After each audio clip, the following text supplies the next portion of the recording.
The massive warship Crimson Talon floated in the darkness of space like a sleeping giant. Inside its metal walls, the Velthari Confederation held an emergency meeting. The ship's main hall buzzed with voices as alien leaders argued about their next move. Commander Velnash stood at the center of the room. His blue skin gleamed under the bright lights. His forearms moved as he spoke, pointing to a holographic map of nearby star systems. Red dots marked human colonies scattered across several worlds. "These humans have taken 12 systems in the past 5 years," Velnash said. His voice was deep and commanding. "They expand too fast. Soon they will reach our space." Admiral Zethkor laughed from his seat. He was older than Velnash, with scars covering his face from many battles. 12 systems? We control 300. These humans are nothing." "Sir, we should be careful," said Intelligence Officer Merthak. She was smaller than the others, with darker skin and worried eyes. "I found something in our old records. Something about these humans." The room became quiet. All eyes turned to Merthak. She walked to the front and activated a new hologram. Ancient symbols appeared in the air, glowing with a soft light. "These records are from the Keth Mori," Merthak said. "They lived long before us. They explored the galaxy and met many species. Most of their records were lost, but I found this one warning. The symbols changed into words that everyone could read. The message was short but clear. Do not engage. The bipedal mammals of Sol 3. They do not know when to stop." Admiral Zethkor laughed again, louder this time. "The Keth Mori were cowards. That's why they're gone. They ran away from every fight." "But sir," Merthak said, "they survived for thousands of years. They fought many wars and won most of them. Why would they warn against one species?" "Because they were weak," Zethkor said. He stood up and walked to the hologram. "Look at these humans. Their ships are slow, their weapons are simple. They have no real military. We could destroy them in a month." Commander Velnash nodded. "Our intelligence shows they have no unified government. Each colony governs itself. They argue and fight among themselves. Weak species always do this." "What about their expansion rate?" Merthak asked. "They've taken 12 systems without major wars. How do they do it?" "They breed fast and work hard," Velnash said. "Like insects. But insects die when you step on them." The council members murmured in agreement. They had fought dozens of species before. The pattern was always the same. Attack quickly and decisively. Destroy their military. Take their best worlds. The defeated species would surrender and beg for mercy. "I recommend we take 3 of their agricultural worlds," Admiral Zethkor said. "The fertile ones in the outer systems. They grow food for many colonies. Without food, they will surrender quickly." Merthak looked at the hologram again. The ancient warning glowed in front of her. "Sir, maybe we should try diplomacy first. Send messages. Make demands. See how they respond." "Diplomacy is for equals," Zethkor said. "These humans are not our equals. They are barely past primitive technology. One quick strike and they will know their place." The vote was unanimous except for Merthak. 23 council members agreed to attack. Only she voted against it. As the meeting ended, she stayed behind to study the ancient warning one more time. "They do not know when to stop," she whispered to herself. What did the Keth Mori see? Far away from the Velthari fleet, on a blue world called Earth, Admiral Daehyun Park sat in his office on Luna Base. Earth hung in the sky outside his window, beautiful and peaceful. He was reading reports from the outer colonies when his aide walked in. "Sir, we have good news from New Jeju Colony," the aide said. "The harvest was excellent this year. They're sending food to 6 other worlds." Admiral Park smiled. New Jeju was special to him. His daughter Nari worked there as a scientist. She studied alien plants and helped make the colonies more productive. She was brilliant and kind, everything a father could want. "How is Dr. Park doing?" he asked. "She's excited about a new discovery, sir. Some kind of plant that grows twice as fast as normal crops. She thinks it could help feed all the colonies." Admiral Park felt proud. Nari had always been curious about everything. Even as a child, she asked endless questions about stars and planets and life on other worlds. Now she was helping humanity reach for the stars. "Send her my love," he said. "Tell her to be careful with those alien plants." The aide laughed. "She always is, sir. Dr. Park is very careful about everything." If only Admiral Park knew what was coming. In space, the Velthari fleet was already moving toward human space. Their ships were fast and powerful. They carried weapons that could burn entire cities from orbit. Admiral Zethkor stood on the bridge of his flagship, watching the stars move past. He felt excited about the coming battle. It had been too long since the Confederation had conquered new worlds. His soldiers needed practice. His ships needed to prove their strength. "How long until we reach the first human world?" he asked his navigation officer. 6 days, sir. New Jeju Colony is the closest target." "Good. We'll start there." 50,000. Humans live on that world. After we kill half of them, the rest will work for us. Their fear will spread to other colonies. Back on New Jeju Colony, Dr. Nari Park worked late in her laboratory. She was studying samples of the new fast-growing plant when her assistant walked in. "Dr. Park, you should go home," the assistant said. "It's past midnight." Nari looked up from her microscope. "Just a few more minutes. This plant is amazing. Look at these cells. They divide faster than anything I've ever seen." She loved her work. Every day brought new discoveries about alien life. The galaxy was full of wonders that no human had ever imagined. Plants that grew in pure rock, bacteria that ate radiation, fungi that could think like animals. "My father always said the universe is full of surprises," she told her assistant. "Some good, some bad. We just have to be ready for both." She had no idea that bad surprises were already on their way. The Velthari fleet moved through space like a deadly storm. They had done this many times before. Attack fast, kill many, take what they wanted. It always worked, but this time would be different. This time they were attacking a species that the ancient Keth Mori had warned about. A species that did not know when to stop. A species that would never forget and never forgive. In 6 days, the galaxy would learn why some warnings should never be ignored.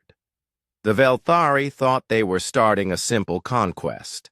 Instead, they were about to make the biggest mistake.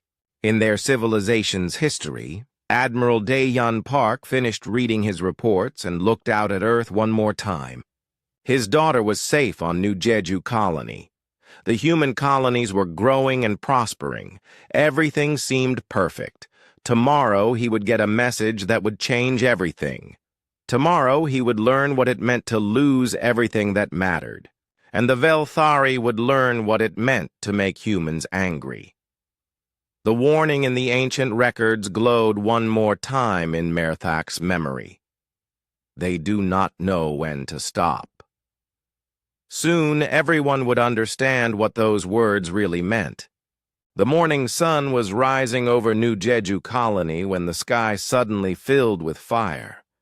Dr. Nari Park was having breakfast with her colleagues when the ground shook beneath their feet. Coffee cups fell and broke.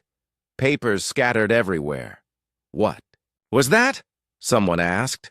Dr. Byung-ho Kim, the colony's emergency coordinator, ran into the dining hall. His face was pale with fear. Everyone listen to me carefully. We are under attack. Alien ships are in orbit. They're bombing the colony. Nari felt her heart stop. Alien ships meant first contact, but this wasn't the peaceful meeting that humanity had always hoped for. This was war. The emergency sirens began to wail across the colony. 50,000 people lived and worked on New Jeju. They were farmers, scientists, teachers, children. None of them were soldiers. None of them were ready for this. All civilians report to emergency shelters immediately, Dr. Kim announced over the colony's communication system. This is not a drill. Move quickly, but don't panic. Help your neighbors. Take only essential items. Nari grabbed her research notes and ran toward the shelter tunnels. Around her, families hurried through the streets carrying children and emergency supplies. The sky above them flashed with explosions as alien weapons struck the colony's buildings. Commander Ji-won Lee was in space when the attack began. Her ship, the UES Seoul's Pride, was on routine patrol near the outer edge of the system. She watched in horror as massive alien vessels appeared around New Jeju colony. Captain, we're receiving emergency signals from the colony, her communications officer reported. They're under attack by unknown hostile forces. Commander Lee looked at her tactical display. 5 alien ships surrounded the planet. Each one was twice the size of her light cruiser. Her ship had weapons, but nothing that could fight those monsters. Signal all nearby ships, she ordered. Tell them to stay away from New Jeju. These aliens have overwhelming firepower. On the planet's surface, the bombing continued. Dr. Kim worked frantically to coordinate the evacuation. The colony had emergency shelters built deep underground. They were designed to protect people from storms and accidents, not alien weapons. Shelter Complex A is at capacity, reported his assistant. We're moving people to Complex B. How many are still on the surface? Dr. Kim asked. About 8,000. The alien weapons hit the Eastern District first. Many people couldn't reach the shelters in time. Dr. Kim felt sick. 8,000 people caught in the open when the bombing started. He knew most of them were already dead, but he had to try to save who he could. Nari reached Shelter Complex C just as another wave of explosions shook the ground. The underground facility was crowded with frightened families. Children were crying. Adults spoke in worried whispers. Is anyone coming to help us? An old woman asked. The Earth fleet will come, Nari said, trying to sound confident. My father is Admiral Park. He won't abandon us. But secretly, she wondered if help would come in time. The alien ships were huge and powerful. How could Earth's small fleet fight them? Above the planet, Admiral Zethkor watched the bombing from his flagship's bridge. Everything was going according to plan. The human colony had no defenses, no weapons, no military ships. It was exactly what the Confederation expected from a primitive species. Damage report, he ordered. Eastern District is completely destroyed, his weapons officer reported. We estimate 10,000 human casualties. The remaining population has gone underground. Good. Continue bombing for 2 more hours, then send down ground troops. I want the survivors to see our soldiers. Fear is more effective than death. But something puzzled Admiral Zethkor. Most species would have tried to contact them by now. They would send messages begging for mercy or offering surrender. The humans had sent nothing. No communications at all. Are they trying to contact us? He asked. No, sir. No messages from the planet or from any human ships. This was unusual. Every other species had tried to negotiate during their first attack. Maybe the humans were too primitive to understand what was happening. In Shelter Complex A, Dr. Kim organized rescue teams to search for survivors. Volunteers risked their lives to run back to the surface and bring people to safety. They saved hundreds, but they lost many too. Dr. Kim, we have a problem, one of the rescue team leaders reported. The aliens are jamming our communications. We can't contact Earth or the other colonies. Keep trying, Dr. Kim said. Someone needs to know what happened here. Commander Lee faced the same problem. Her ship's communications were being jammed by alien technology. She couldn't warn Earth about the attack. She couldn't call for help. All she could do was watch and record everything. Captain, should we try to help the colony? Her weapons officer asked. Commander Lee wanted to fight. Every instinct told her to attack the alien ships and defend the colony, but her small ship would be destroyed in minutes. Her death wouldn't save anyone. No, she said quietly. We stay hidden and record everything. Someday someone needs to know what these aliens did to us. The bombing continued for hours. The Eastern District was completely gone. Smoke covered half the planet. When the alien ground troops finally landed, they found a colony in ruins. The Velthari soldiers were tall and blue-skinned, with 4 arms and advanced weapons. They moved through the destroyed city looking for survivors. They found some humans, hiding in damaged buildings, and took them prisoner. The survivors are hiding underground, reported the ground commander. The tunnel system is extensive. It will take time to clear them out. Let them hide for now, Admiral Zethkor replied. Set up our base in the government district. Start broadcasting surrender demands. These humans will give up when they get hungry. But the humans in the shelters weren't thinking about surrender. Dr. Kim organized them into work groups. Some people maintained the air recycling systems. Others rationed food and water. Everyone had a job to do. How long can we stay down here? Someone asked. The shelters have supplies for 6 months, Dr. Kim answered. Water recycling, food storage, power generation. We can survive until help comes. Nari worked with a group of scientists to modify the shelter's equipment. They were looking for ways to break through the alien jamming and send a message to Earth. If we can boost the signal strength and change the frequency, she explained, maybe we can get through. It took them 3 days, but they finally succeeded. A weak signal reached Commander Lee's ship. She immediately recorded Nari's message and prepared to carry it back to Earth. This is Dr. Nari Park on New Jeju Colony, the message said. We are under attack by alien forces, 50,000 civilians, 10,000 confirmed dead. Colony government destroyed. We are hiding in underground shelters. Tell my father, tell Earth. We are still fighting. Commander Lee's ship slipped away from the system using asteroid fields for cover. The journey to Earth would take 2 weeks. 2 weeks while the people of New Jeju Colony suffered under alien occupation. On Earth, Admiral Dae-hyun Park was in a meeting when his aide burst into the room. The aide's face was white with shock. Sir, you need to see this immediately. It's about New Jeju Colony. Admiral Park watched his daughter's message 3 times. Each time, his expression grew colder. When the message ended, he sat in silence for a long moment. How many people lived on New Jeju? He asked quietly. 50,000, sir, including many families with children. And my daughter? Unknown, sir. Dr. Park sent the message, so she was alive 3 days ago, but we don't know her current status.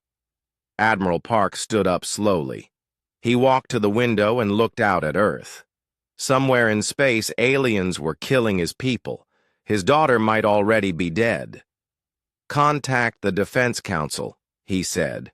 Full emergency session. Contact all fleet commanders. Contact the colony governors. Tell them we are at war. The aide hesitated.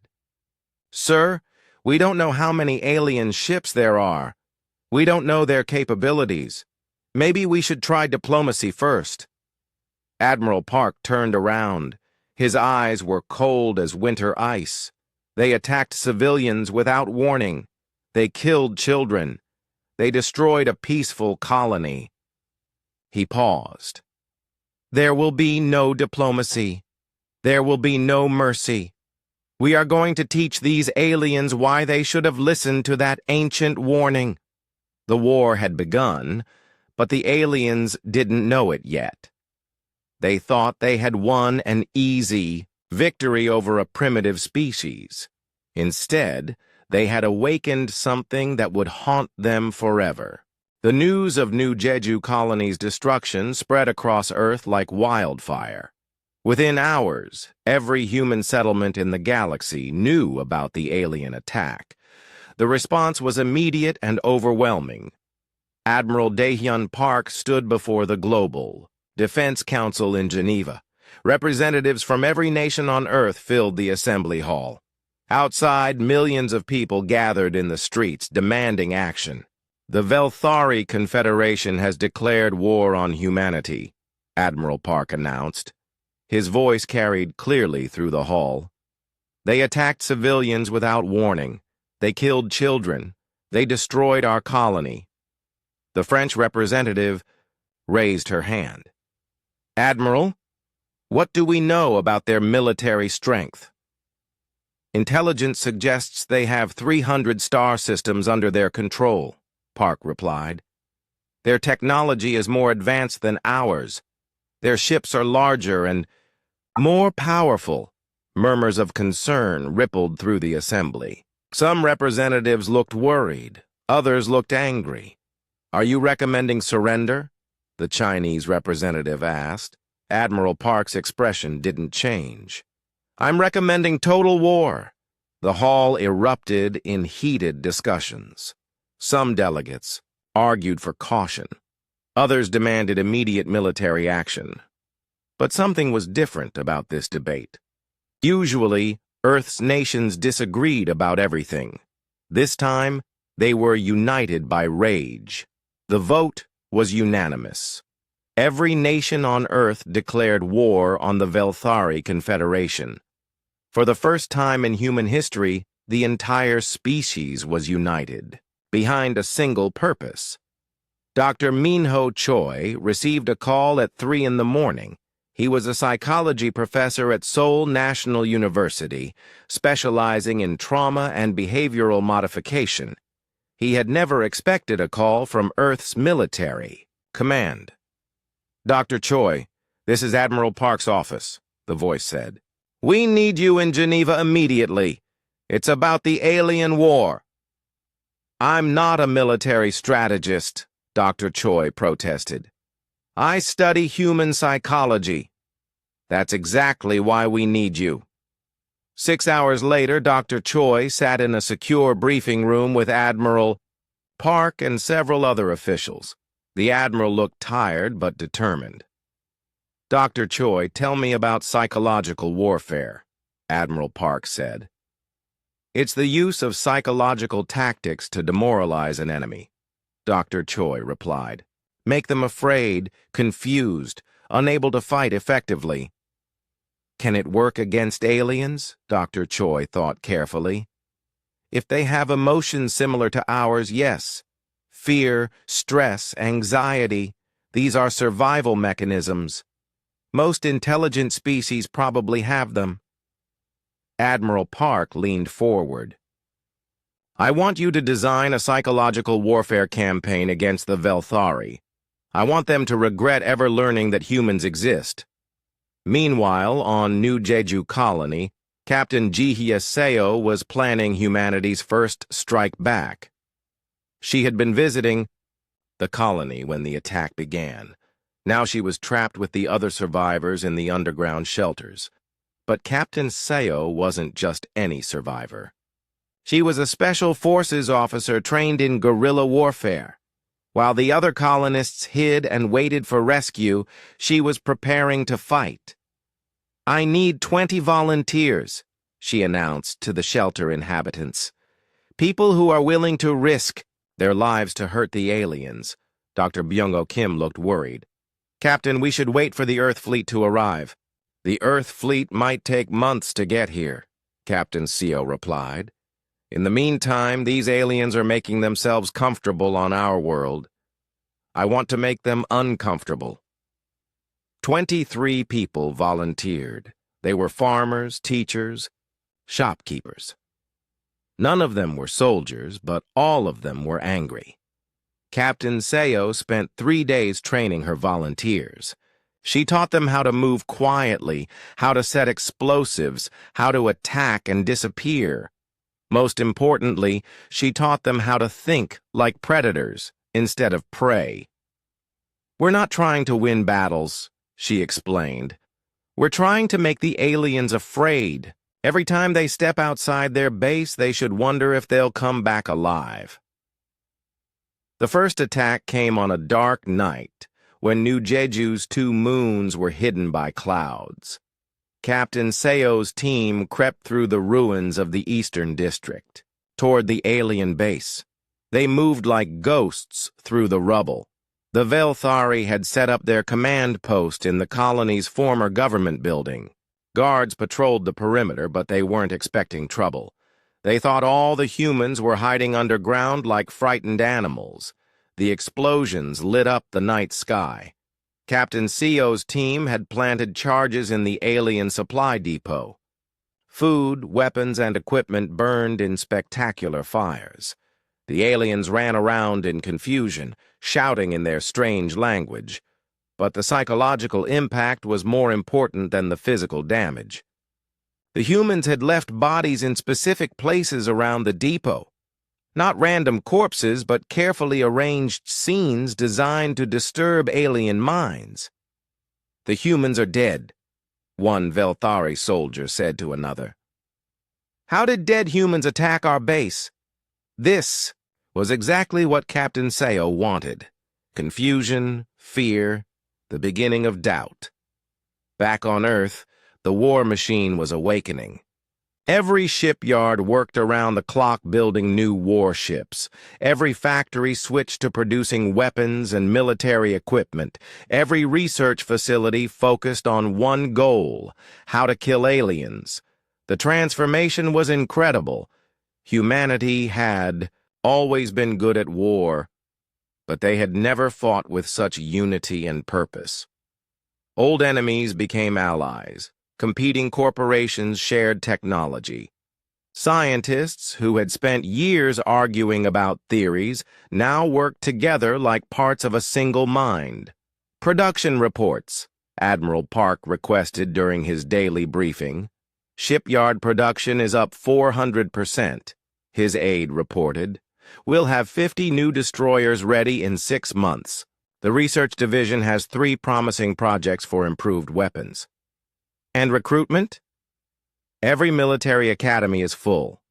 We have more volunteers than we can train. People are leaving their jobs to join the war effort." Admiral Park nodded grimly. The aliens had made one critical mistake. They had attacked humanity's families. They had killed human children. Nothing would ever make humans forget or forgive that. Dr. Minho Choi worked with a team of xenobiologists to study captured Velthari equipment. They were looking for psychological weaknesses in alien design. "Look at these control panels," Dr. Choi said to his colleague, Dr. Yumi Na. "The colors are all blue and green. These aliens might see different wavelengths than us." "Their music frequencies are also different," Dr. Na added. "Much higher than human hearing range." "Can we use that?" "Maybe. If we can figure out what sounds cause them stress, we could use sonic weapons." This was how humans fought. They studied their enemies completely. They learned every weakness and exploited it ruthlessly. Other species fought with honor and tradition.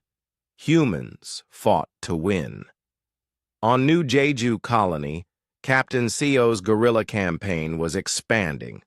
More colonists joined her team every day. They attacked. Alien patrols destroyed equipment and left psychological messages in places where the aliens would find them. The messages were simple but effective. "We are watching you.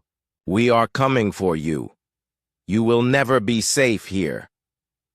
Commander Velnash began receiving worried reports from his ground troops. The humans weren't behaving like conquered people. They were becoming more aggressive, not less. "Sir, we lost another patrol last night," his ground commander reported. "The humans are using hit-and-run tactics. They attack and disappear before we can respond." "How many humans are we fighting?" "Unknown. Maybe a few dozen active fighters. But the psychological impact is affecting all our troops." Commander Velnash felt frustrated. The conquest of New Jeju was supposed to be simple. Kill some humans, terrorize the rest, take control of the planet. Instead, his soldiers were becoming nervous and jumpy. "Increase patrols," he ordered. "Hunt down these human terrorists." But increasing patrols just gave Captain Seo more targets. Her people struck again and again, always hitting where the aliens least expected it. They destroyed vehicles, sabotaged equipment, and killed isolated soldiers. More importantly, they filmed everything. Captain Seo made sure that recordings of their attacks reached the other human colonies. The message was clear. Resistance was possible. Humans could fight back. Admiral Park received the recordings with mixed emotions. He was proud of the colonists' courage, but worried about their safety. He also recognized the strategic value of their actions. "Captain Seo is buying us time," he told his staff. "Every day the aliens waste fighting guerrillas is another day for us to prepare our counterattack." Dr. Minho Choi had developed his first psychological warfare protocols. They were designed to exploit what his team had learned about Velthari, psychology. "Phase 1 is simple harassment," he explained to Admiral Park. "We make their daily lives unpleasant. Bad sleep, constant stress, fear of attack. Phase 2 is more sophisticated. We target their cultural beliefs and social structures." "How long before we can implement this?" "Phase 1 can start immediately. We just need to get our people and equipment to the front lines." Admiral Park looked at the strategic display showing all known human and alien positions. The aliens controlled 3 systems now. They thought they were winning an easy war. They had no idea what was coming for them. Humanity was awakening to war, and nothing in the galaxy was prepared for what an angry human species could accomplish. The ancient Keth Mori warning echoed through time. They do not know when to stop. Soon, the Velthari would understand those words personally. 6 months after the first attack, something was very wrong in the Velthari military. Commander Velnash sat in his private quarters reading medical reports from his troops. The numbers were disturbing. Sleep disorders had increased by 300%. Anxiety attacks were becoming common among soldiers who had never shown fear before. Some troops refused to leave their bases without heavy escort. Others jumped at every sound and shadow. "These humans are making our soldiers sick," his chief medical officer reported. "Not with disease, but with constant stress. They attack at random times and random places. Our troops never know when it's safe to relax." Commander Velnash studied the tactical reports. The human attacks weren't militarily significant. Small raids that destroyed supplies or killed a few soldiers. But the psychological impact was devastating his army. "How many humans are we fighting?" he asked. "Intelligence estimates maybe 200 active fighters across all 3 occupied worlds, but they seem to be everywhere at once." 200, Humans were paralyzing a force of 50,000 Velthari soldiers. It didn't make sense according to military doctrine. Small guerrilla forces were supposed to avoid large armies, not torment them. On New Jeju Colony, Captain Ji-hye Seo had evolved her tactics. Her original team of 23 volunteers had grown to 60 active fighters. They had divided into smaller groups that struck multiple targets simultaneously, but the real innovation was psychological.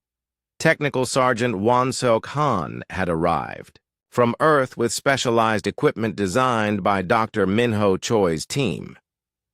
These sonic emitters broadcast at frequencies that cause Velthari neurological distress, Sergeant Han explained to Captain Seo. We hide them near alien bases and turn them on randomly. The aliens hear sounds that make them feel sick and afraid. The devices were invisible to Velthari sensors, but created a constant background of stress. Alien soldiers reported headaches, nausea, and disturbing dreams. Some claimed they heard voices calling their names in the night. Dr. Yumi Na had also arrived with biological weapons designed specifically for Velthari physiology. They weren't lethal, but they were worse than death. This compound causes chronic pain, she explained. Not enough to kill, but enough to make every moment miserable. We can put it in their water supply, their food, even spray it on surfaces they touch. The beauty of the biological agent was its persistence. Velthari soldiers would suffer for weeks from a single exposure. They would be constantly reminded that humans could reach them anywhere, any time.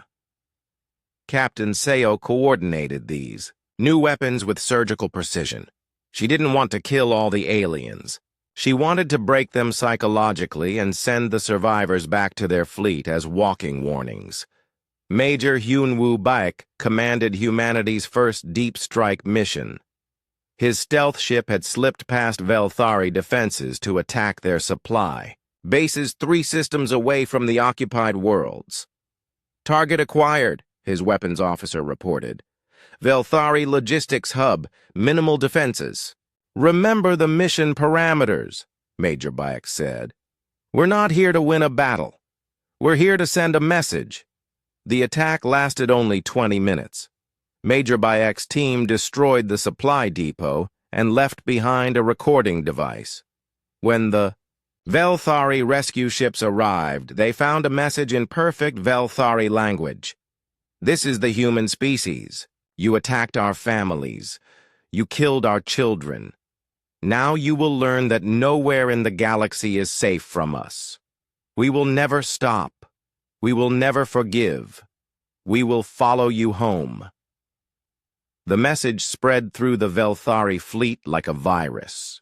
How had humans reached so deep into Confederation space? How did they learn the Velthari language? How many more attacks were coming? Admiral Daehyun Park monitored the campaign from Earth's war room. Hundreds of screens showed tactical information from across human space.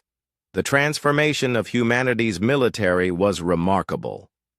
Production reports, he requested from his aide. 120 new warships completed this month, the aide replied. Research Division has developed improved plasma weapons and better armor. Recruitment continues to exceed capacity. And the psychological warfare program? Dr. Choi reports excellent results.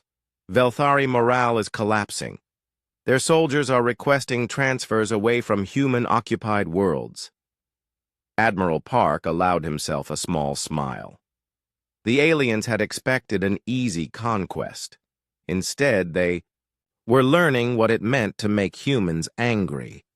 Dr. Minho Choi had established a dedicated psychological warfare research center at Geneva. His team studied every aspect of Velthari culture and psychology, looking for new ways to break their enemies' will to fight. We've learned that Velthari society values honor and individual achievement, Dr. Choi explained to his research team.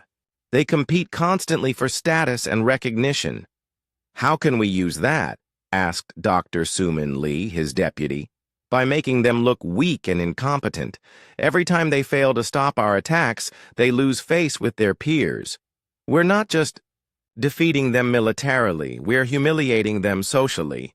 The team had developed sophisticated propaganda campaigns designed to spread among Velthari forces. The messages were subtle but devastating. They suggested that Commander Velnash was incompetent, that Admiral Zethkor was a coward, that the entire Confederation military was weak. Engineer Jinsu Yoon had solved humanity's production bottleneck. His new automated factories could build weapons and equipment faster than any organic workforce. "The key is modular design," he explained. To Admiral Park, "Every component can be mass-produced and assembled quickly. We can build 10 ships in the time it used to take for one." But Jinsu's most important innovation was the harassment drone. These small, cheap robots were designed for one purpose: making Velthari life miserable.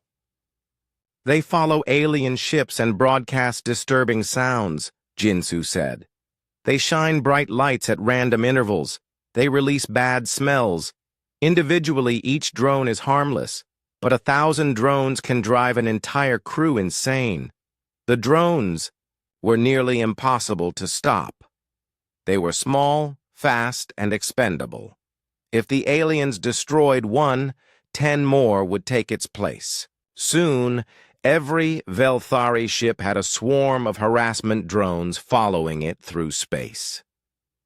Colonel Sunmi Kang had arrived on New Jeju Colony with a special mission. She was humanity's expert in interrogation and psychological manipulation. Her job was to capture Velthari officers and break them without physical torture. "Physical pain heals," she explained to Captain Seo. "Psychological trauma lasts forever. We want these prisoners to go back to their fleet as living examples of human capabilities."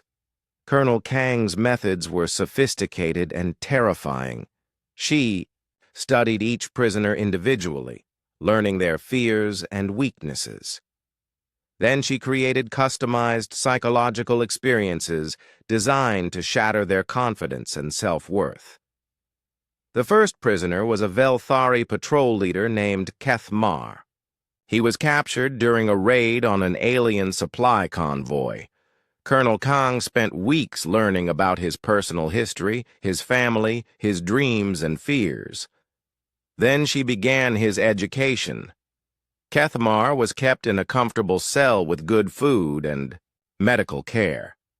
But he was also subjected to constant psychological pressure. Recordings of human voices spoke to him in his own language, telling him that his family was disappointed in his failure. Holographic displays showed him images of human military might that may or may not have been real. "Your commanders sent you to die on this world," the voices told him. "They don't care about you. You are expendable, worthless, forgotten." After 3 weeks, Kethmar was completely broken. He begged his human captors to let him serve them instead of returning to his own people. When they finally released him, he was a walking advertisement for human psychological warfare capabilities.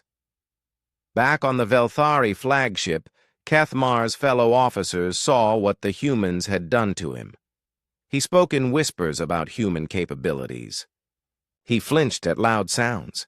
He refused to talk about his captivity, but his fear was obvious to everyone.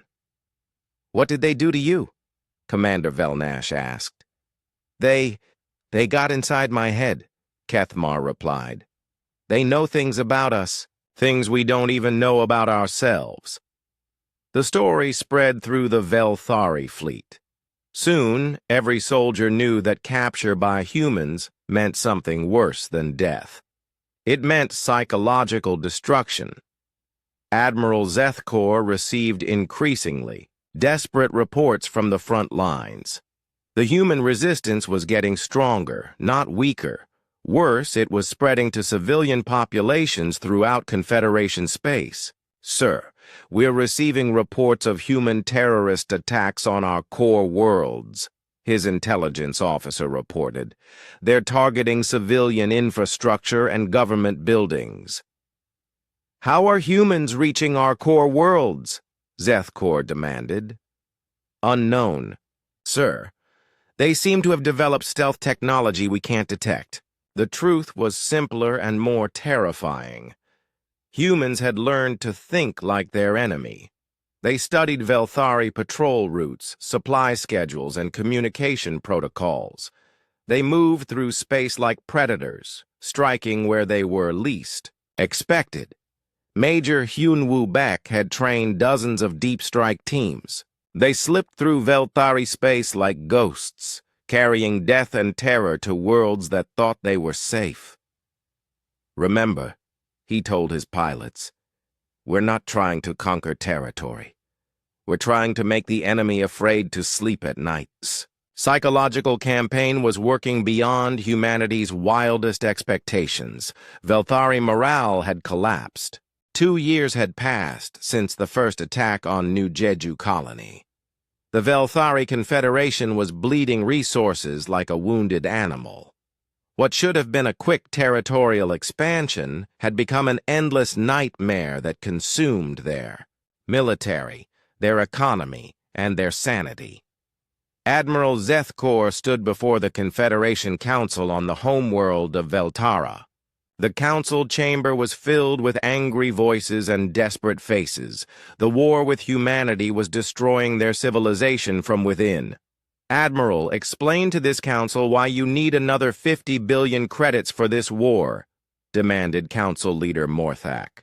You promised us a quick victory. Instead, we have been fighting for 2 years with no end in sight. Admiral Zethkor's hands trembled slightly as he activated the holographic display. The tactical situation looked worse every month. Red markers showed human attacks throughout Confederation space. Blue markers showed Velthari worlds requesting military protection. The humans have changed their tactics, Zethkor explained. They are no longer just defending their occupied worlds. They are attacking us everywhere. Our trade routes, our supply depots, our civilian populations. Attacking with what? Shouted Council Member Jerethek. Intelligence reports say they have fewer than 1,000 ships. We have 10,000. Numbers don't matter when the enemy refuses to fight conventional battles, Zethkor replied. The humans strike and disappear. They destroy our supplies and vanish into space. They make our soldiers afraid to leave their bases, the council members murmured among themselves. Some demanded immediate withdrawal from human space. Others wanted to increase military spending. All of them were frustrated and afraid. What about negotiations? Asked Council Leader Morthak. Have you tried to contact human leadership? Multiple times, Zethkor said. Their response is always the same. Return their people and leave their space, or the attacks continue. Then do it! Several council members shouted at once. But Admiral Zethkor knew it wasn't that simple anymore. The humans weren't interested in getting their colonies back. They wanted revenge. They wanted to make sure the Velthari never threatened anyone again. On Earth, Admiral Daehyun Park received daily reports from across the galaxy. The human war machine had become incredibly efficient. Engineer Jinsu Yoon's automated factories were producing weapons faster than they could be deployed. Production numbers, Admiral Park requested during his morning briefing. We completed 300 harassment drones yesterday, his aide reported. The new stealth destroyers are rolling off the production lines at a rate of 5 per week. Dr. Choi's Psychological Warfare Division has developed 17 new torture protocols. Admiral Park nodded grimly. He took no pleasure in his daughter's death, but her sacrifice had unleashed something magnificent and terrible. Humanity was becoming a force that no alien species could resist. Dr. Eunbi Oh had joined Dr. Minho Choi's psychological warfare team 6 months ago. She specialized in species-specific mental manipulation. Her latest project was designed to attack the Velthari mind itself. We've learned that Velthari consciousness operates differently than human consciousness, she explained to Admiral Park. They process visual information in patterns we can exploit. By showing them specific color combinations and movement sequences, we can induce panic attacks, hallucinations, and complete mental breakdown. The technology was installed on every human ship and weapon. Velthari soldiers who survived human attacks often returned to their bases, speaking about impossible colors and mind-breaking visions. Captain Young-Ho Shin commanded the infamous Nightmare Squadron, a group of pilots who specialized in psychological terror. Their ships appeared at the worst possible moments, turning routine Velthari operations into exercises in fear. Remember, Captain Shin told his pilots before each mission, we don't always attack. Sometimes we just let them see us. The fear of attack is often worse than the attack itself. The Nightmare Squadron would appear near Velthari convoys, follow them for hours without attacking, then disappear. The alien crews would spend the entire journey terrified, waiting for death that might never come. When they did attack, it was with surgical precision. They would disable ships rather than destroy them, leaving the crews alive but helpless. The survivors would tell stories of human capabilities that grew more terrifying with each retelling. Commander Velnash had been recalled to the Confederation capital to explain his failures. He sat in a comfortable cell, awaiting trial for incompetence. The irony wasn't lost on him. He was being punished for failing to defeat an enemy that his superiors had assured him was primitive and weak. The humans are not what we thought, he told his interrogator. They don't fight like any species we've encountered before. They don't want territory or resources. They want us to suffer. Explain. Normal warfare has objectives. Capture this planet, control that trade route, force a surrender. The humans have only one objective: make us regret attacking them. Every action they take is designed to cause maximum psychological damage. Velnash's interrogator was skeptical. How can psychology defeat superior technology? Because technology requires operators, and the humans have made our operators afraid to use their equipment.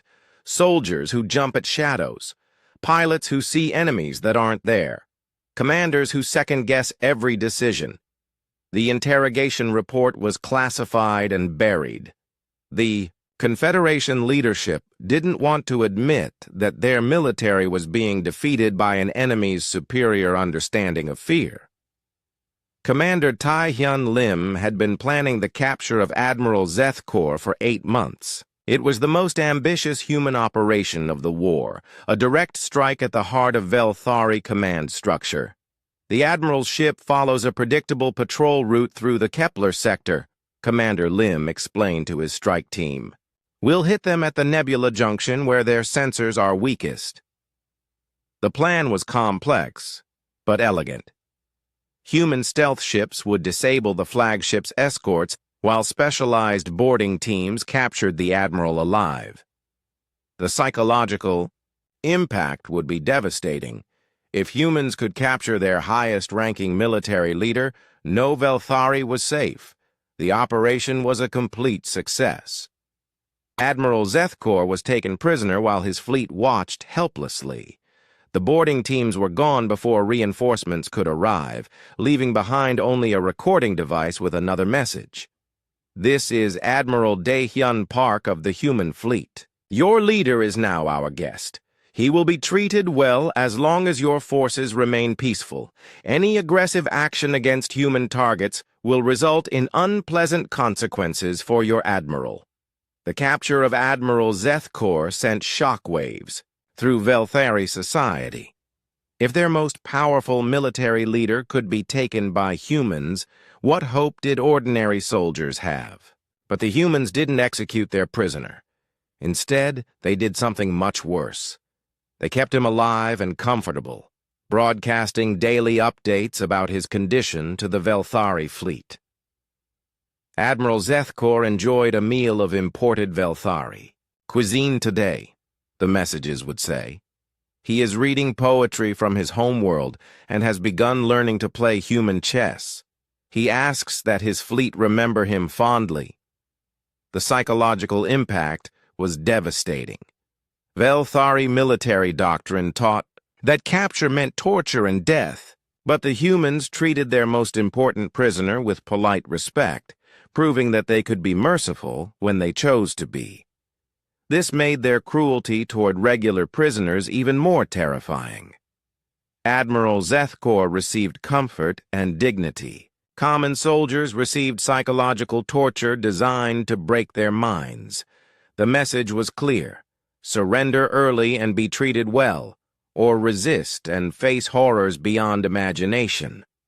Intelligence analyst Somin Ryu worked in Earth's communications intercept facility. Her job was monitoring Velthari transmissions and looking for signs of weakness or opportunity. The enemy's internal communications are getting desperate, she reported to Admiral Park. 3 more worlds have formally requested withdrawal from all human territories. Their recruiting numbers are down 80%. Some units are reporting mutiny attempts. The psychological warfare campaign was exceeding all expectations. The Velthari military was collapsing from within. Fear of humans had become a cultural phenomenon that affected every level of their society. They're also receiving reports from their deep space scouts, analyst Ryu continued. Apparently, other alien species are watching this conflict very closely. Some are offering to mediate, others are asking the Confederation to surrender before humans turn their attention to new targets. Admiral Park found this particularly satisfying. Humanity was gaining a reputation throughout the galaxy as a species that should not be provoked. Other aliens were learning the lesson that the Velthari had failed to understand. Dr. Minho Choi had developed his most sophisticated psychological weapon yet. It was designed to spread through Velthari communication networks like a virus, carrying subliminal messages that would gradually erode their will to fight. We call it cultural. Cancer, he explained to Admiral Park. It looks like normal entertainment programming, but it contains psychological triggers designed to make Velthari individuals question their government, their military, and their entire way of life. The program was incredibly subtle. Velthari, citizens who watched it would slowly begin to doubt their leader's competence. The Velthari military was dying from within. Not from battle wounds or enemy fire, but from something far worse, the complete collapse of their soldiers' will to fight. Medical facilities throughout the Confederation were filled with troops, suffering from conditions their doctors had never seen before. Dr. Kelmosh, the Confederation's chief military psychiatrist, stood before a room full of broken soldiers. They sat in silence, staring at nothing, jumping at every sound. These were veterans who had fought in dozens of campaigns, but the war with humans had reduced them to shadows of their former selves. "How many suicide attempts this week?" Dr. Kelmosh asked his assistant. 47 confirmed, sir. Another. 63 soldiers have requested transfer to non-combat duties. Some are claiming they can't hold weapons anymore because their hands shake too much. Dr. Kelmosh reviewed the medical files. The symptoms were consistent across all units that had encountered humans: sleep disorders, panic attacks, hallucinations, complete loss of military bearing. It was as if the humans had found a way to reach inside Velthari minds and break them from within. Has the command staff reviewed my report about human psychological warfare capabilities?" he asked. "They've classified it as defeatist propaganda, sir. Command insists that our soldiers are simply lacking proper motivation." The irony was bitter. The Confederation leadership refused to acknowledge what their own medical professionals could plainly see. The human enemy had developed warfare techniques that attacked the mind itself. Captain Young-Ho Shin's Nightmare Squadron had evolved beyond simple terror tactics. They now employed what Dr. Yunbi-Oh called reality distortion warfare attacks, designed to make Velthari soldiers question their own senses and sanity.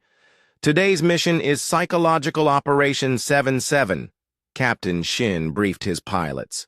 "We appear to the enemy convoy, then use the new holographic projectors to make ourselves seem to multiply. One human ship becomes 10.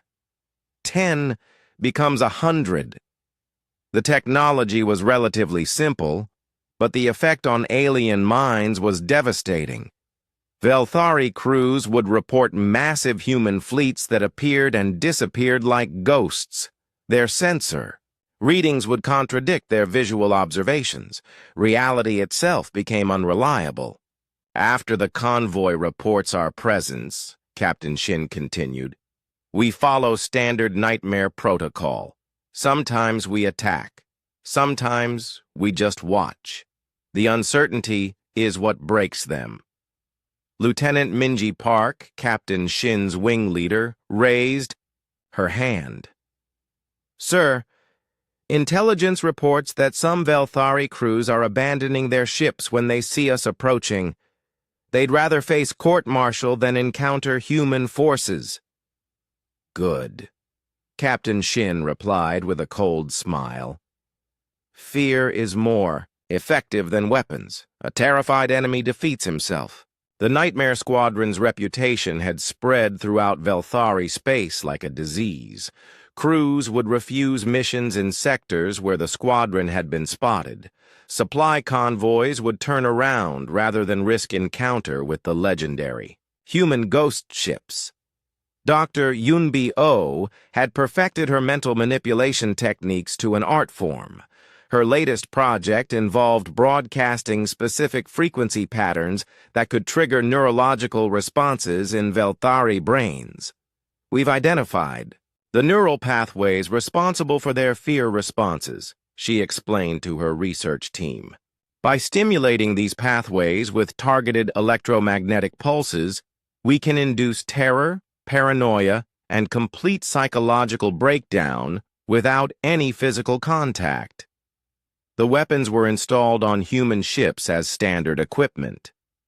Velthari, vessels that encountered human forces, would find their crews suddenly overwhelmed by inexplicable terror, unable to function or fight effectively.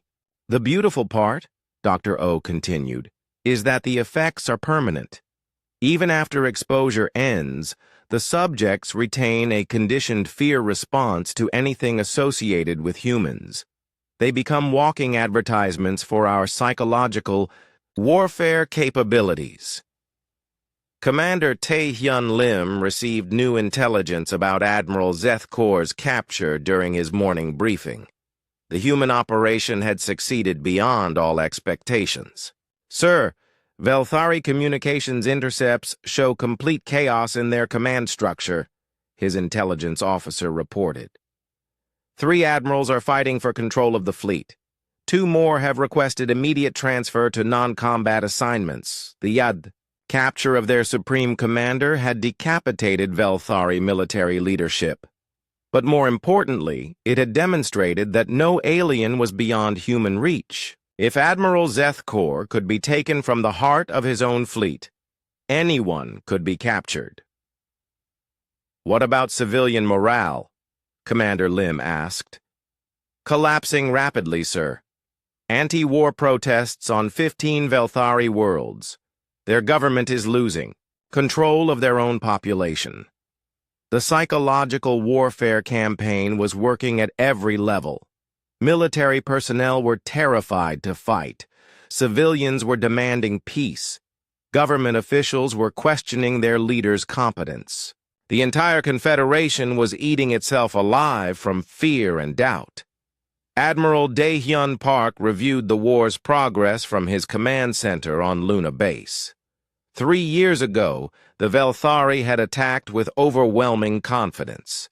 Now they were begging for mercy. "Casualty reports," he requested from his aide. "Human military casualties remain minimal, sir. Fewer than 3,000 killed in action over the entire campaign. Velthari losses are estimated at over 200,000 dead, with 10 times that number psychologically incapacitated." The numbers told the story of asymmetric warfare at its most effective. Humans had learned to fight with their minds instead of just their weapons. They had turned the enemy's own psychology against them. And the prisoner exchanges? 17 Velthari officers have been released according to psychological warfare protocols. All have returned to their units as living examples of human capabilities. Their testimonies are spreading throughout the alien fleet. Admiral Park allowed himself a moment of satisfaction. His daughter's death had not been in vain. Her sacrifice had awakened humanity to its true potential as a species of war. Intelligence analyst Somin Ryu had intercepted a classified Velthari transmission that changed everything. She burst into Admiral Park's office with the decoded message clutched in her hands. "Sir, you need to see this immediately. It's from the Velthari home government to their military command." Admiral Park read the message twice. It was a formal order from the Confederation Council to Admiral Zethkor's replacement. "Negotiate immediate surrender terms with human forces." "They're ready to quit," Admiral Park said quietly. "Yes, sir. But the terms they're proposing are inadequate. They want to return our occupied worlds and pay moderate reparations. Nothing about guaranteeing future behavior or accepting responsibility for war crimes." Admiral Park stood and walked to his window. Earth hung in space before him, beautiful and peaceful. But that peace had been bought with Velthari blood and terror. "Send a message to their negotiators," he said. "Our terms are non-negotiable. Complete disarmament, reparations for 3 generations, human oversight of their government and military, and public trials for everyone involved in the attack on New Jeju Colony." "Sir, they'll never accept those terms." "Then the war continues until they do." Dr. Haeun Cho had been studying the long-term effects of human psychological warfare on Velthari society. Her research was disturbing even by human standards. "We fundamentally altered their entire species," she reported to Admiral Park. "Velthari who have encountered our forces show permanent changes in brain chemistry.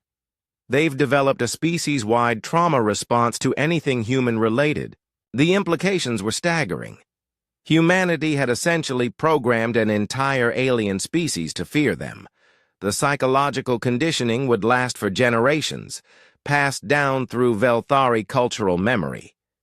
"Is it reversible?" Admiral Park asked. "Theoretically, yes, but it would require decades of careful therapy and complete isolation from human contact. Given our current expansion rate, that's impossible." Admiral Park considered this information carefully. Humanity had not just won a war. They had permanently altered the psychological makeup of another species. It was a power that previous generations could never have imagined. On New Jeju Colony, Captain Jihye Seo walked through the rebuilt Eastern District. The alien occupation had ended 6 months ago when the Velthari garrisons simply abandoned their posts and fled. The psychological pressure had become unbearable. "Captain, we found another message from the aliens," her aide reported. "It was hidden in the former command post. The message was written in clumsy human script by trembling alien hands. Please stop. We surrender. We want to go home. Please, Let us go home.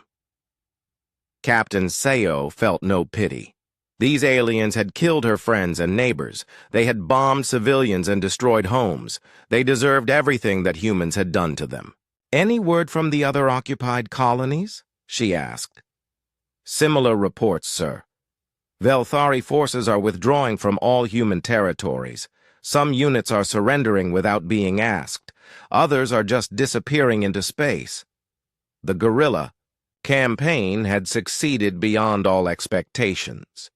The aliens who had conquered human worlds with such confidence were now fleeing in terror from the very people they had tried to enslave. But Captain Seo knew the war wasn't over. It wouldn't be. Over until every Velthari in the galaxy understood that attacking humans was the worst mistake their species could make. The surrender came not with fanfare, but with a whimper. 5 years after the attack on New Jeju Colony, the Velthari Confederation formally capitulated to humanity. The ceremony took place aboard a neutral space station, but there was nothing neutral about the terms being signed. Ambassador Kyung-hwan Jeon sat across from the Velthari delegation with the calm demeanor of a man who held all the cards. The aliens looked broken. Their skin had lost its natural blue color. Their 4 arms trembled constantly, and their eyes held the haunted look of people who had seen too much. "The terms are as follows," Ambassador Jones said in perfect Velthari. The aliens flinched when he spoke their language. It reminded them that humans had learned everything about them while they had learned nothing useful about humanity. First, immediate and complete disarmament of all Velthari military forces. Your warships will be destroyed under human supervision. Your weapons factories will be converted to civilian production. Your military academies will be closed permanently. Delegation. Leader Morkel tried to speak, but his voice cracked. "Ambassador, surely some limited defense forces would be acceptable?" "No." The word was final and absolute. "You forfeited the right to military forces when you attacked our civilians. From now on, human forces will provide security for your worlds." The second term was even more devastating. Reparations to humanity will be paid over the next 75 years. The amount is calculated based on the productivity potential of every human life you destroyed, plus interest compounded annually. The numbers were staggering. The Velthari would essentially become economic slaves to humanity for 3 generations. Every credit they earned, every resource they produced, would first go to paying for their crime against human families. Third, permanent human oversight of your government. Human advisors will be stationed on every Velthari world with veto power over all major decisions. Your species will not make significant choices without human approval. This was the killing blow to Velthari pride. They would continue to exist, but only as a client state of humanity. Their independence, their sovereignty, their dignity, all sacrificed on the altar of human vengeance. Dr. Haeyun Cho, now Director of Alien Psychological Studies, sat in the observation gallery watching the ceremony. Her research had become the foundation for humanity's new approach to galactic politics. The Velthari Syndrome, she had named it in her published papers, a comprehensive psychological breakdown that occurred when a species encountered human persistence warfare. The symptoms were now being studied by academics throughout known space. Stage 1, confusion and disbelief, her research showed. The enemy cannot understand why humans refuse to accept defeat or negotiate reasonable terms. Stage 2, escalating fear and paranoia. The enemy realizes that humans can strike anywhere, anytime with methods that seem to violate the normal laws of warfare. Stage 3, social fragmentation. Fear of humans spreads to civilian populations, causing political instability and demands for surrender. Stage 4. Complete psychological collapse. The enemy becomes incapable of organized resistance and begins to see humans as an unstoppable force of nature.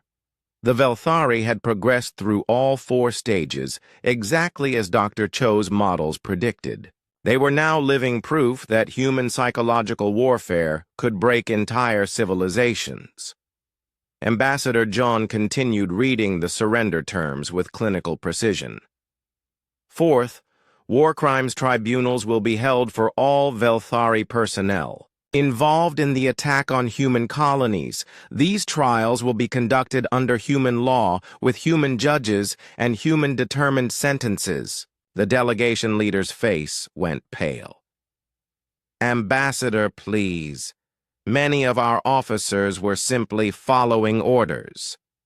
Following orders to kill human children, Ambassador John replied coldly. Your officers will face justice. Some may receive mercy if they cooperate fully with human authorities. Others will not. The message was clear. Humans had long memories and would not forget those who had participated in genocide against their people. Fifth, and finally, educational reform. All Velthari schools will include mandatory courses on human history, human capabilities, and the consequences of provoking human retaliation. Your children will learn from birth why their species must never again threaten humanity. This was perhaps the most insidious term of all. Humanity was programming an entire species to fear them across generations. Velthari children would grow up knowing that humans were the dominant species in the galaxy, that resistance was futile, and that their parents' generation had brought this fate upon them through their own stupidity. Dr. Dong-Yun An had written the definitive historical account of what scholars were already calling the Persistence War. His book was required reading at every military academy and diplomatic school in human space. The Velthari made a fundamental error in judgment, he wrote. They assumed that humans would fight like other species, with limited objectives, conventional tactics, and a willingness to accept defeat when the costs became too high.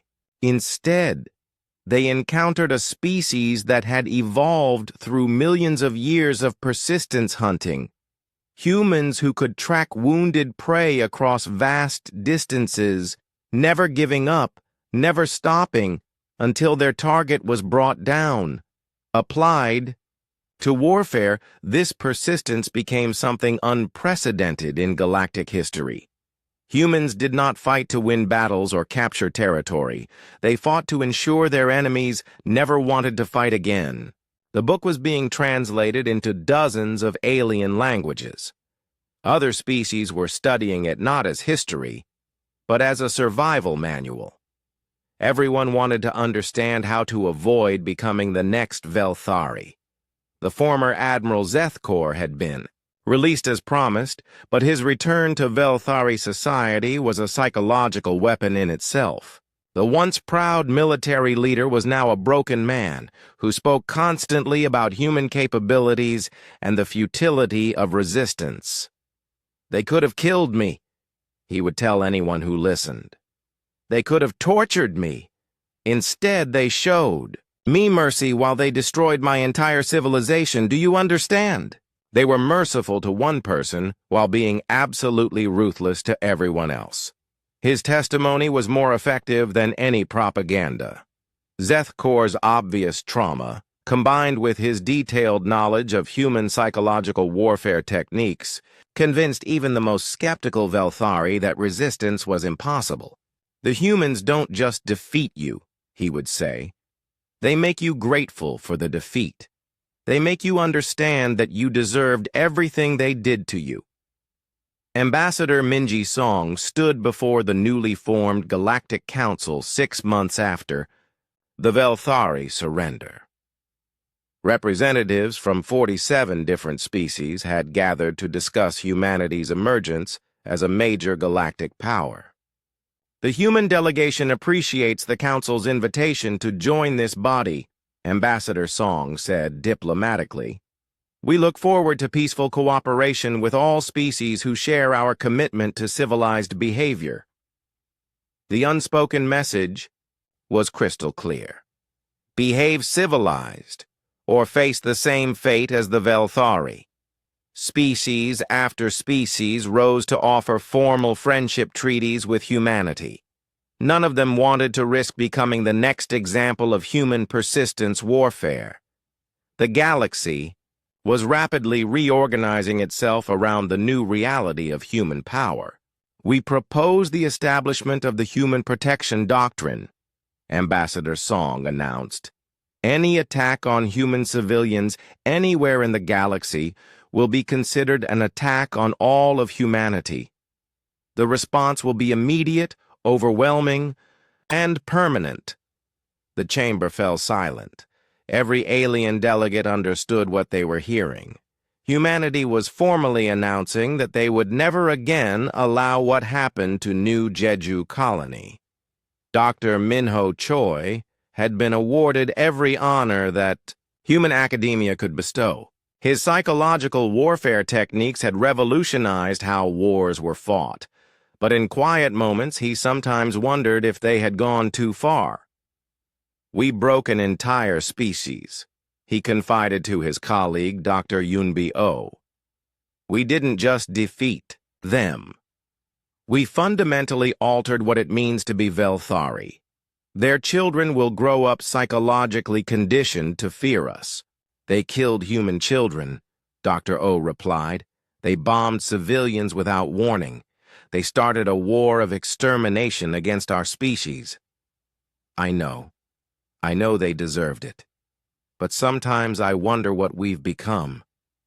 Dr. O looked at him with eyes that had seen too much of war.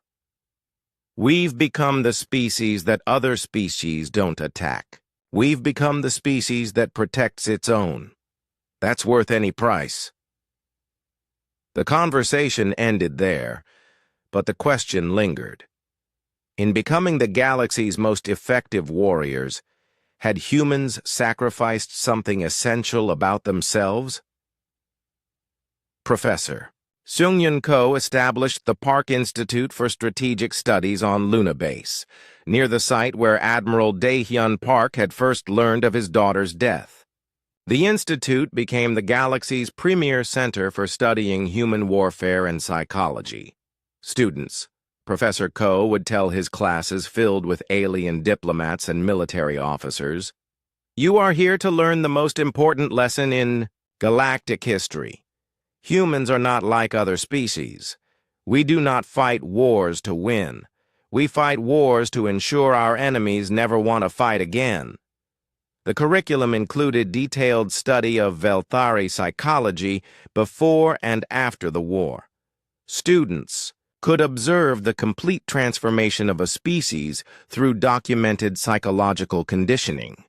Notice how Velthari art has 10 years had passed since the Velthari surrender, and the galaxy had fundamentally changed. What had once been a collection of competing civilizations was now a carefully ordered community where one species held absolute dominance through the simple threat of their legendary persistence. Ambassador Minji Song stood at the podium of the Grand Assembly Hall on Kepler Station, addressing the largest gathering of alien species in galactic history.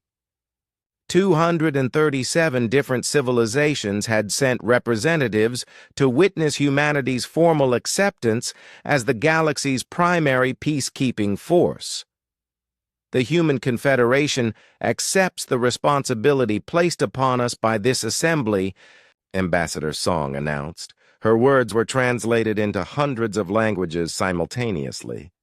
We pledge to protect peaceful species and ensure that aggressive civilizations face appropriate consequences for their actions. The applause was thunderous, but it carried an undertone of fear. Every alien in the assembly understood what they were really witnessing. the formal coronation of humanity as the galaxy's apex predator.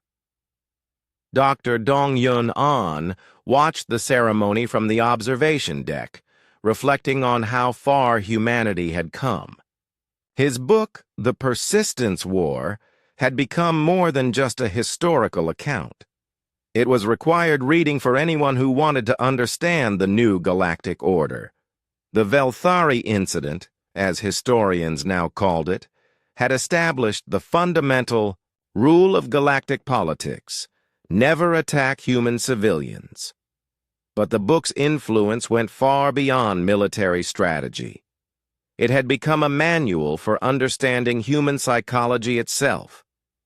Humans are unique among known species, Dr. An had written, in their absolute refusal to accept defeat. Other species fight until the costs outweigh the benefits. Humans fight until their enemies no longer exist as a threat. The book was taught in alien schools as both history and psychology. Young aliens learned about human persistence hunting, human psychological warfare, and human capacity for creative vengeance. Most importantly, they learned never to test these capabilities personally. Velthari Elder Merthok sat in the Assembly's section reserved for client species. She was one of the few Velthari who remembered the ancient Keth Mori warning that her people had ignored. Now she served as humanity's most effective ambassador, a living example of what happened to species that provoked human retaliation. The humans saved us from ourselves, she would tell other species during diplomatic meetings. We were an aggressive, expansionist civilization that saw other species as resources to be exploited. The humans taught us to be peaceful. Her words carried special weight because everyone could see the psychological conditioning in her behavior. Merthak flinched whenever she heard raised voices. She became visibly nervous when humans entered the room. Her entire species showed the same symptoms: permanent psychological alteration that made them instinctively submissive to human authority. "Look at us now," Merthak would continue. "We are productive, peaceful, and prosperous. Our crime rates are the lowest in galactic history. Our people are healthier and happier than they were before the war. The humans gave us the gift of forced pacification." Other species found her testimony both convincing and terrifying. If psychological conditioning could transform the warlike Velthari into model citizens, what could humans do to any species that opposed them? Professor Sung-Yun Ko had expanded the Park Institute into the galaxy's premier center for strategic studies. Alien diplomats and military officers came from across known space to learn about human psychology and warfare. "Class, today we examine Case Study 17, Professor Ko announced to his mixed class of alien students. The Zephyrian trade dispute of galactic year 2387. The holographic display showed a peaceful alien species called the Zephyrians. They had attempted to establish exclusive trade agreements that would have disadvantaged human colonies. Note that the Zephyrians made no aggressive moves against humanity, Professor Ko continued.